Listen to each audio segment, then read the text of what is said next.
ছাত্ৰী-ছাত্ৰীসকল, আজি আমি পাঠটোত আলোচনা কৰিবলৈ লৈছোঁ পৰিৱেশৰ সমস্যাৰ বিষয়ে। ইয়াৰ আগৰ পাঠটোত আমি আলোচনা কৰিছিলোঁ পৰিৱেশ মানে কি, পৰিৱেশৰ বিভিন্ন উপাদানৰ কথা আৰু লগতে পৰিৱেশৰ চাৰিটা প্ৰধান মণ্ডলৰ বিষয়ে। গতিকে ছাত্ৰ-ছাত্ৰীসকল, আজি আমি আলোচনা কৰিবলগীয়া বিষয়টো হৈছে পৰিৱেশৰ সমস্যা। পৰিৱেশৰ সমস্যানো কেতিয়া উদ্ভৱ হয় সেই বিষয়ে আমি আজি আলোচনা কৰিম। যেতিয়া পৰিৱেশৰ বিভিন্ন উপাদানসমূহৰ মাজৰ সম্পৰ্ক স্বাভাৱিক হৈ থাকে তেতিয়ালৈকে কোনো ধৰণৰ সমস্যাৰ সৃষ্টি নহয়।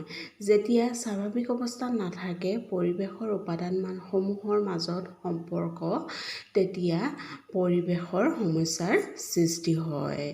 এই পৰিৱেশৰ সমস্যা কিন্তু আজি এদিনতে উদ্ভৱ হোৱা নাছিল। এই পৰিৱেশৰ সমস্যা মানৱ সভ্যতাৰ আৰম্ভণিৰে পৰা উদ্ভৱ হৈ আছিল, কিন্তু সেই অৱস্থাত ইমান জটিল নাছিল সমস্যা। কাৰণ অতীততেও যিবিলাক সমস্যা আছিল সেই সমস্যাসমূহৰ লগত মানুহে সহাৱস্থান কৰিছিল। ই লাগে হ'লে ভূমিকম্পই হওক বা আগ্নেয় উদগিৰণেই হওক বা ঘূৰ্ণীবতাহেই হওক।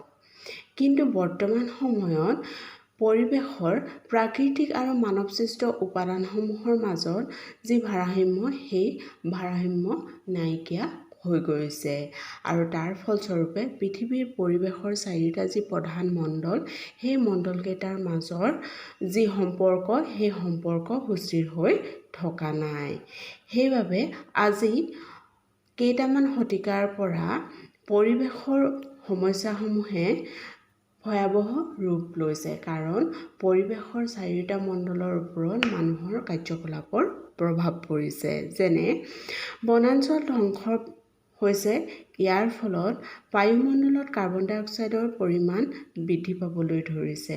তাৰ ফলত কি হৈছে, গোলকীয় উত্তাপ বাঢ়িছে।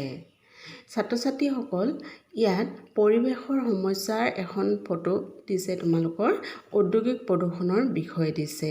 এই ফটোখনত উদ্যোগৰ পৰা ওলোৱা ধোঁৱা দেখুওৱা হৈছে আৰু ইয়াত কেনেধৰণে বায়ু প্ৰদূষণ হয় তাক বুজাবলৈ চেষ্টা কৰা হৈছে। ভৌগোলিক দিশৰ পৰা পৰিৱেশৰ সমস্যাসমূহক তিনিটা ভাগত বিভক্ত কৰিব পাৰি।